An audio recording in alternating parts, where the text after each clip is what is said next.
अब तक हम देख रहे थे कि दो मीन्स के बीच में सिग्निफिकेंट डिफरेंस है या नहीं। अब हम देखने वाले हैं कि एक पर्टिकुलर पॉपुलेशन में सिग्निफिकेंट कोरिलेशन है या नहीं। तो इसलिए हम आज स्टार्ट करने वाले हैं test of significance of an observed sample correlation.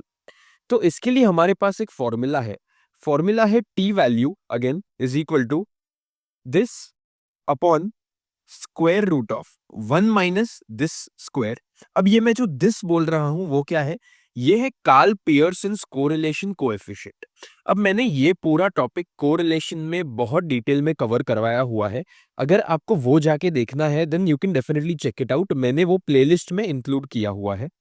लेकिन इसके साथ हमारे पास फॉर्मूला में इंक्लूडेड है न्यूमरेटर में स्क्वायर रूट ऑफ n-2। अब ये n-2 आप देख सकते हो। अब थोड़ा सा आइडिया लगा सकते हो कि अब तक हमने जो डिग्रीज ऑफ फ्रीडम किया जिनमें हमने देखा कि n-1 फॉर्मूला था, एक में था n1 + n2 - 2 फॉर्मूला।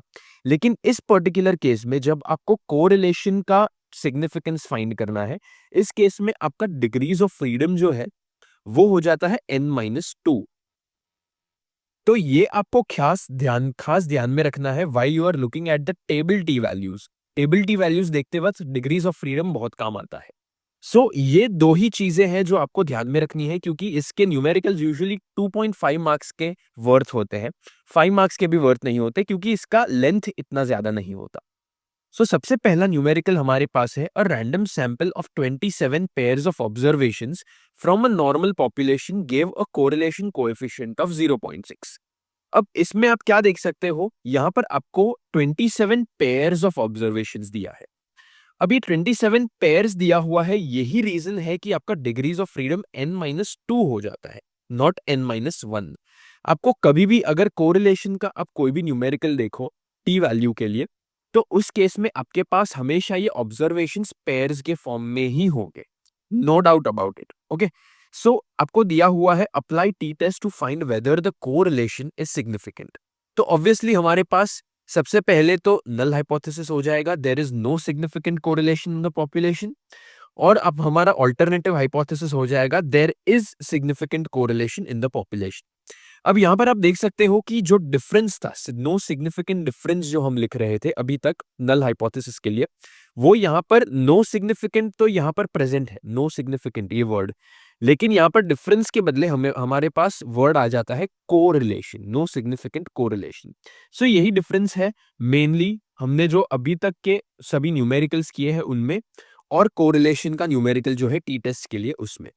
आपको नल हाइपोथेसिस में सिर्फ ये एक ही चेंज करना है, और ऑब्वियसली ऑल्टरनेटिव हाइपोथेसिस तो नल हाइपोथेसिस का कंप्लीटली उल्टा हो जाएगा। अब हम फॉर्मूला अप्लाई करेंगे। हमारे पास कोरिलेशन कोएफिशिएंट पहले से दिया हुआ है हमें, जो है 0.6, और नंबर ऑफ ऑब्जर्वेशंस हमें दिए हुए हैं 27 पेयर्स ऑफ ऑब्जर्वेशंस। हमें इसमें इजीली सिर्फ सब्स्टिट्यूशन करना है। ये हमारे पास हो जाएगा 0.6 divide by 1 - 0.6 the whole square, इसका square root, into square root of 20, हमारे पास वैल्यू था 27 - 2। तो ये हमारे पास पूरा फॉर्मूला आ जाएगा, उसका सब्स्टिट्यूशन आ जाएगा।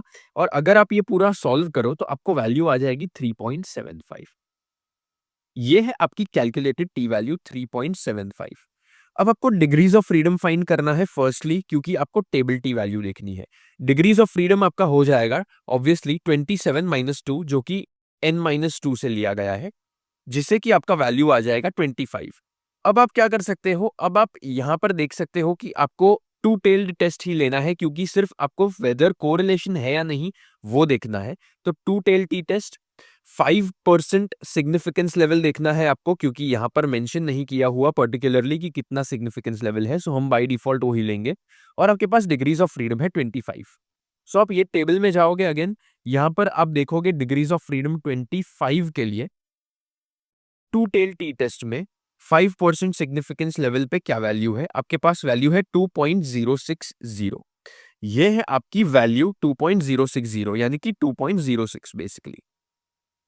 तो ये आपकी टेबल टी वैल्यू हो गई। अब आपको क्या करना है, अगेन सेम चीज दोहरानी है आपको दोनों वैल्यूज को कंपेयर करना है, टेबल टी वैल्यू और कैलकुलेटेड टी वैल्यू को। इस केस में हमारे पास कैलकुलेटेड टी वैल्यू ज्यादा है as compare to table T value.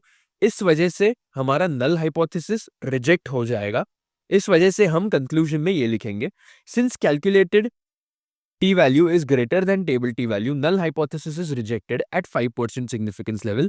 Thus, it is concluded that there is a significant correlation in the population. So, इतना सा ही था ये वाला न्यूमेरिकल. इसके बाद हम स्टार्ट करने वाले हैं standard error of mean. Thank you for watching.